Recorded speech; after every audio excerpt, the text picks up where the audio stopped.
Africa Troupe is one of the popular dancing and drama groups in Nigeria. A cultural and diverse vision of a man who continues to believe you can acquire glory, fame, and financial independence with your arts.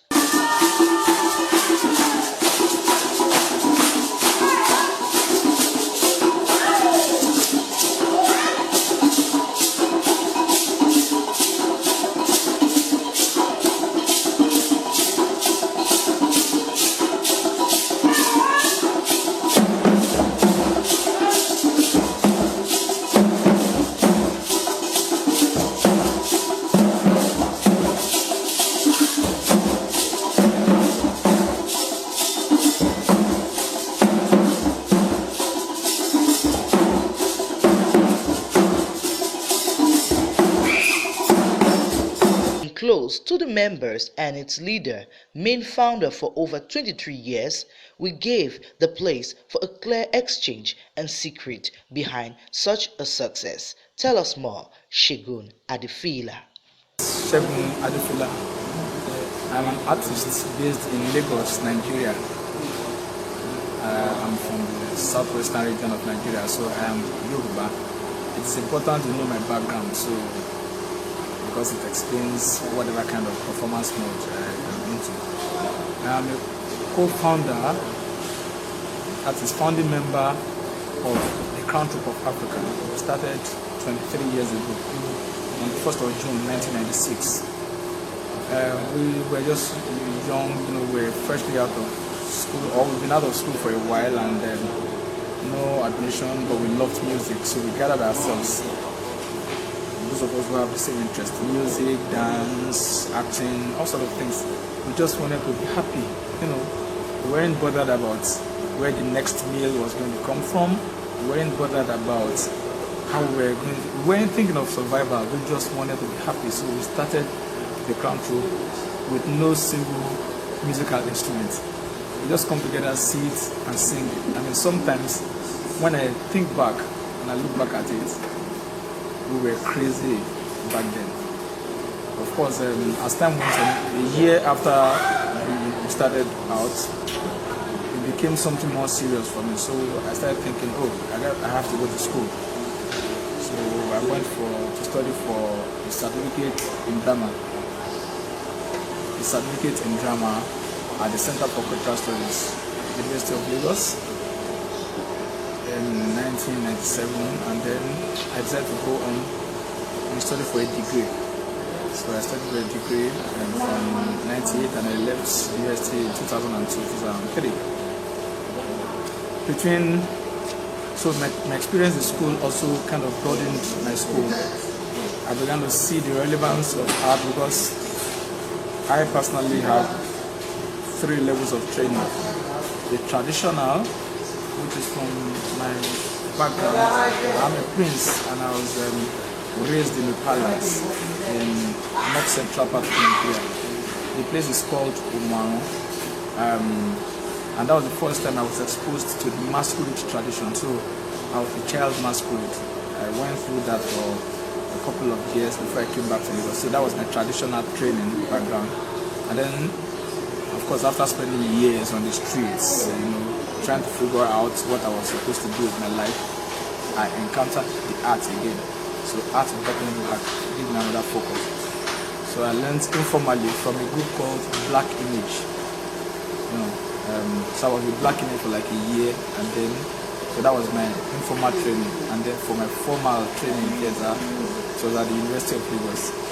All the rest I gathered from practice, from workshop, from learning, from listening, from being observant, from learning from the masters.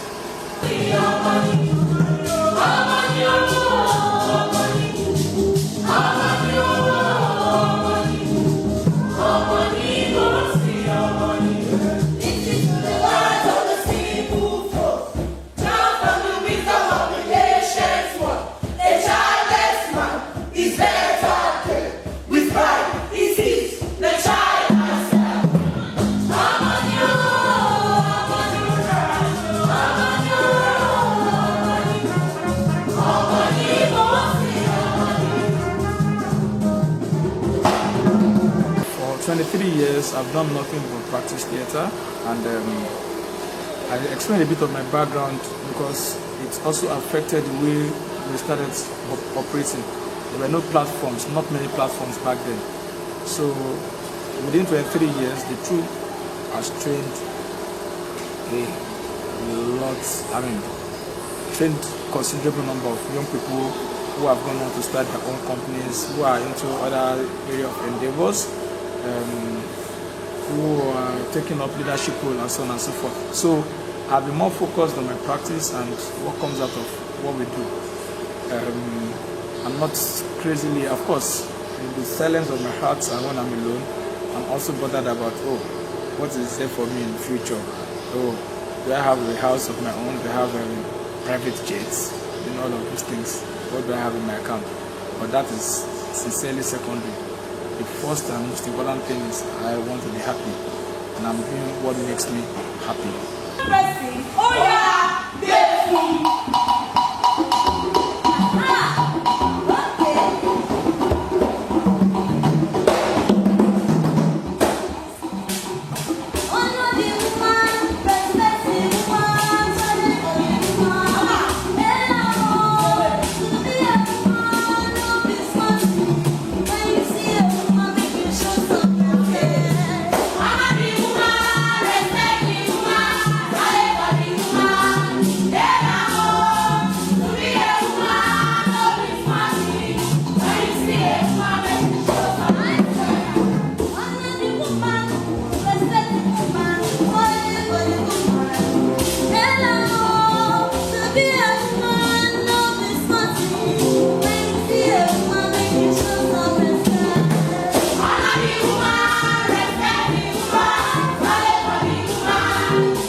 We had our first break in 2002, that's after 6 years of practice. We had our first international break through the National Troupe of Nigeria. They took us to Manchester for a youth festival, and then from then that was the first break. From then it's been one invitation or the other. We've gone to Trinidad and Tobago, we've gone to Brazil, we've gone to Congo, we've gone to Zambia, we've gone to South Africa, Germany, all over. We've gone to the US, we've gone to places through this profession. So can we say that the artist today can survive with such an art? It depends, because those who go into certain fields of endeavor for survival, I do not have answer to that.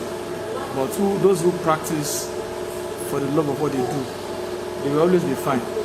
Because in every situation, there's always the lean period and the robust period where things are going smoothly. If it's your calling, if that's what you love to do, you stay there. When it's good and smooth and you're getting all the jobs, you're there. And when it becomes a bit scanty and things are not happening, you keep practicing more. But if you're there for survival, the moment it stops, then you move to something else where you can guarantee your survival.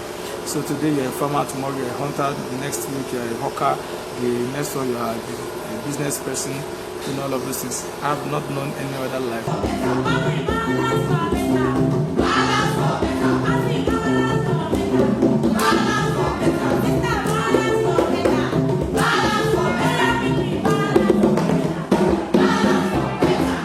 So, like I said, when we started out, my encounter with the masquerade when I was a child was the first thing that pleased me and that made me understand the importance and relevance of what I was doing. I'll give you a funny story. Anytime the masquerade festival happens during school period, I don't go to school. So I run away from the house and be in my costumes and dance all over the city, all over the town. And if my grandmother met me, the mother of my father would go on her knees and call me her father, and I'll pray for her. But when I got home in the evening, I get punished for not going to school.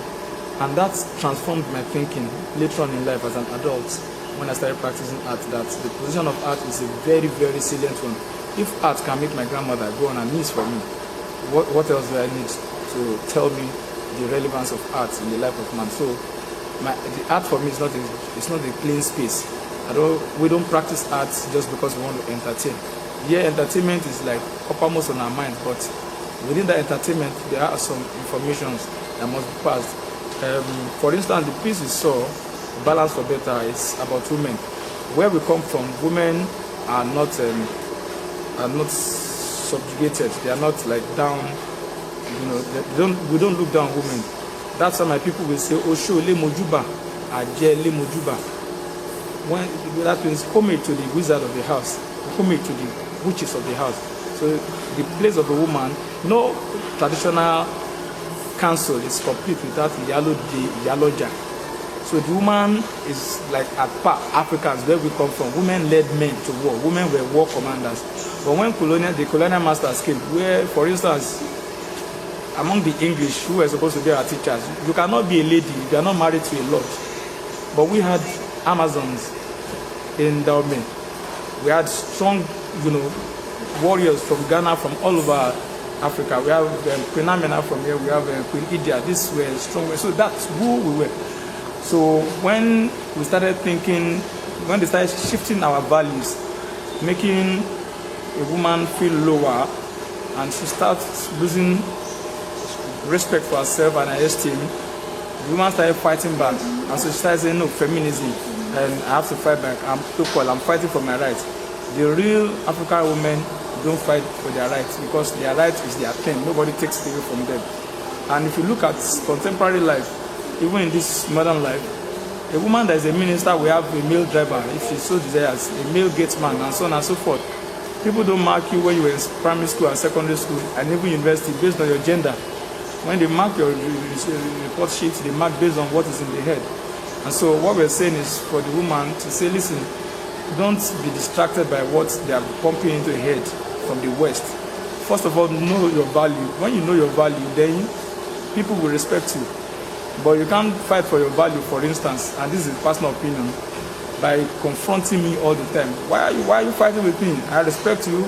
If I disrespect you, it must be because you cooperate with me. I need your cooperation for me to disrespect you. If you place yourself where you're supposed to be, nobody comes to mess around with you. And that doesn't mean being a strong woman that you must lose what it means to be a mother, to be a trader, to be a doctor, to be the right person. Now we can't do the two. We had strong women who were, in contact directly with even the colonial masters, the Madame Tinumbus. But they were mothers too. They were wives too. And they managed it. We have Dora Queenly. May her soul rest in peace. She was a mother, a wife, and a minister. Is it Dora Queenly? Yes, Queenly, yes. She did all of those things perfectly, So we're saying that, for instance, I don't want my daughter growing up to say I want to be a man. Or no, you have to be a good mother, a good wife, a good human being. Be respectful. Don't go telling a man that what a man can do, I can do. You are supposed to be doing what men can't do. You need to have your strength and be sure of it. So these are the things, these are the values we're trying to bring out. Watch our musical videos. A girl readily agrees to go in skimpy bra and pants, and the male musician is wearing all cladded up.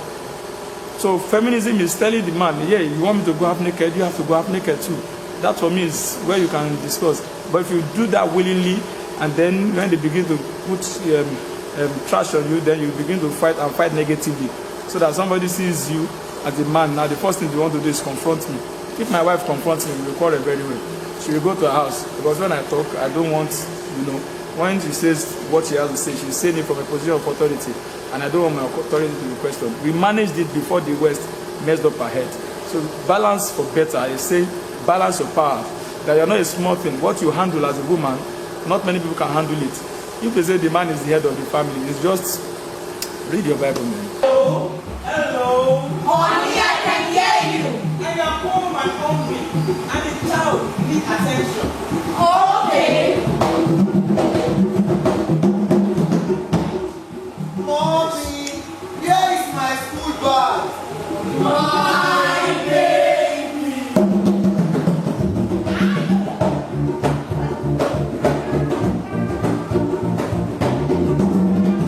My advice to the youth out there is that if you take your work, if you attach a worth to who you are, to your profession.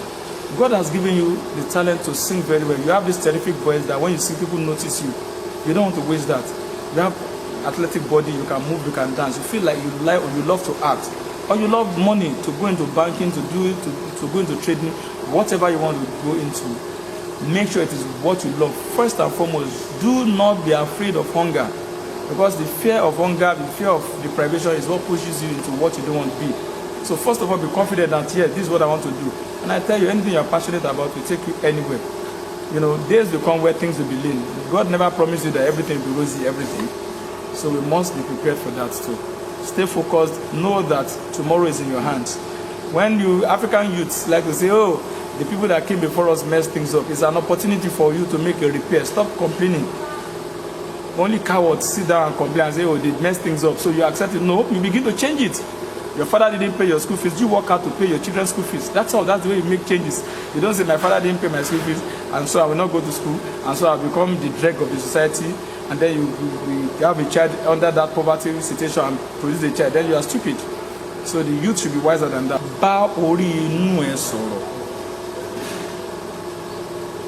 Talk to your inner head.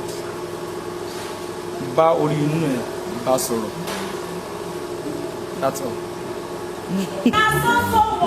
Everybody's different, but the woman is different.